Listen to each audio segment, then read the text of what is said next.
महापुराण। कोटि रुद्र संहिता। श्री गणेशाय नमः। श्री सरस्वती नमः। श्री शिवाय नमस्ते। वैद्यनाथेश्वर ज्योतिर्लिंग के प्राकट्य की कथा तथा महिमा। सूत जी कहते हैं, अब मैं वैद्यनाथेश्वर ज्योतिर्लिंग का पापहारी महत्व बताऊंगा। सुनो।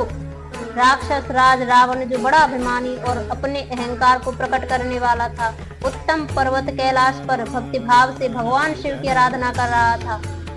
कुछ काल तक आराधना करने पर जब महादेव जी प्रसन्न नहीं हुए, तब वह शिव की प्रसन्नता के लिए दूसरा तप करने लगा। पुलस्त्य कुल नंदन श्री राम रावण ने सिद्धि के स्थानभूत हिमालय पर्वत से दक्षिण वृक्षों से भरे हुए वन में पृथ्वी पर एक बहुत बड़ा गड्ढा खोदकर उसमें अग्नि की स्थापना की और उसके पास ही भगवान शिव को स्थापित करके हवन आरंभ किया। ग्रीष्म ऋतु में वह 5 अग्नियों के बीच में बैठता, वर्षा ऋतु में खुले मैदान में चबूतरे पर सोता और शीतकाल में जल के भीतर खड़ा रहता। इस तरह 3 प्रकार से उसकी तपस्या चलती रही। इस रीत से रावण ने बहुत तप किया, तो भी दुरात्माओं के लिए, जिनको रिझाना कठिन है, वे परमात्मा महेश्वर उस पर प्रसन्न नहीं हुए। तब महामनस्वी दैत्यराज रावण ने अपना मस्तक काटकर शंकर जी का पूजन आरंभ किया। विधि पूर्वक शिव की पूजा करके वह अपना एक एक सिर काटता और भगवान को समर्पित कर देता था। इस तरह उसने क्रमशः अपने 9 सिर काट डाले। जब एक ही सिर बाकी रह गया, तब भक्त वत्सल भगवान शंकर संतुष्ट एवं प्रसन्न हो वहीं उसके सामने प्रकट हो गए। भगवान शिव ने उसके सभी मस्तकों को पूर्ववत निरोग करके उसे उसकी इच्छा के अनुसार अनुपम उत्तम बल प्रदान किया। भगवान शिव का कृपा प्रसाद पाकर राक्षस रावण ने नतमस्तक हो हाथ जोड़कर उनसे कहा, देवेश्वर प्रसन्न होइए, मैं आपको लंका में ले चलता हूँ। आप मेरे इस मनोरथ को सफल कीजिए, मैं आपकी शरण में आया हूँ। रावण के ऐसा कहने पर भगवान शंकर बड़े संकट में पड़ गए और अनमन से होकर बोले, राक्षस राज, मेरी सार गर्भित बात सुनो।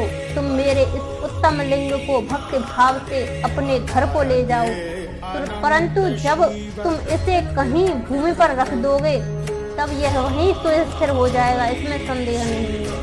अब तुम्हारी जैसी इच्छा हो वैसा करो। सूत जी कहते हैं, ब्राह्मणों, भगवान शंकर के ऐसा कहने पर राक्षस राज रावण बहुत अच्छा कहे वह शिवलिंग साथ लेकर अपने घर की ओर चला, परंतु मार्ग में भगवान शिव की माया से उसे मूत्रोत्सर्ग की इच्छा हुई। पुलस्त्य नंदन रावण सामर्थ्यशाली होने पर भी मूत्र के वेग को रोक न सका। इसी समय वहां आस पास एक ग्वाले को देखकर उसने प्रार्थना पूर्वक वह शिवलिंग के हाथ में थमा दिया और स्वयं मूत्र त्याग के लिए बैठ गया। एक मुहूर्त बीतते बीतते वह ग्वाला उस शिवलिंग के भार से अत्यंत पीड़ित हो व्याकुल हो गया। तब उसने उसे पृथ्वी पर रख दिया। फिर तो वह हीर कमय शिवलिंग वहीं स्थित हो गया। वह दर्शन करने मात्र संपूर्ण अभिष्टों को देने वाला और पाप राशि को हर लेने वाला है मुनि। वही शिवलिंग तीनों लोकों में वैद्यनाथेश्वर के नाम से प्रसिद्ध हुआ, जो सत्पुरुषों को भोग और मोक्ष देने वाला है। यह दिव्य उत्तम एवं श्रेष्ठ ज्योतिर्लिंग दर्शन और पूजन से भी समस्त पापों को हर लेता है और मोक्ष की प्राप्ति कराता है। वह शिवलिंग जब संपूर्ण लोकों के हित के लिए वहीं स्थित हो गया, तब रावण भगवान शिव का परम उत्तम वर पाकर अपने घर को चला गया।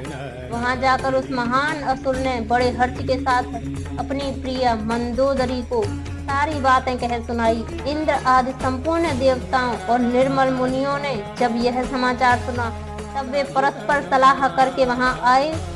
उन सब का मन भगवान शिव में लगा हुआ था। उन सब देवताओं ने उस समय वहां बड़ी प्रसन्नता के साथ शिव का विशेष पूजन किया। वहां भगवान शंकर का प्रत्यक्ष दर्शन करके देवताओं ने उस शिवलिंग की विधिवत स्थापना की और उसका वैद्यनाथ नाम रखकर उसकी वंदना और स्तवन करके वे स्वर्ग लोक को चले गए। ऋषियों ने पूछा, सूत जी, जब वह शिवलिंग वहीं स्थित हो गया तथा रावण अपने घर को चला गया, तब वहां कौन सी घटना घटित हुई यह आप बताइए। सूत जी ने कहा, ब्राह्मणों, भगवान शिव का परम उत्तम वर पाकर महान असुर रावण अपने घर को चला गया। वहां उसने अपनी प्रिया से सब बातें कही और वह अत्यंत आनंद का अनुभव करने लगा। इधर इस समाचार को सुनकर देवता घबरा गए कि पता नहीं यह देवद्रोही महादुष्ट रावण भगवान शिव के वरदान से बल पाकर क्या करेगा। उन्होंने नारद जी को भेजा। नारद जी ने जाकर रावण से कहा, तुम कैलाश पर्वत को उठाओ, तब पता लगेगा कि शिव जी का दिया हुआ वरदान कहाँ तक सफल हुआ। रावण को यह बात जच गई। उसने जाकर कैलाश को उखाड़ लिया। इससे सारा कैलाश हिल गया उठा। तब गिर जाके कहने से महादेव जी ने रावण को घमंडी समझकर इस प्रकार शाप दिया। महादेव बोले, रे दुष्ट भक्त दुर्बुद्धि रावण, तू अपने बल पर इतना घमंड न कर।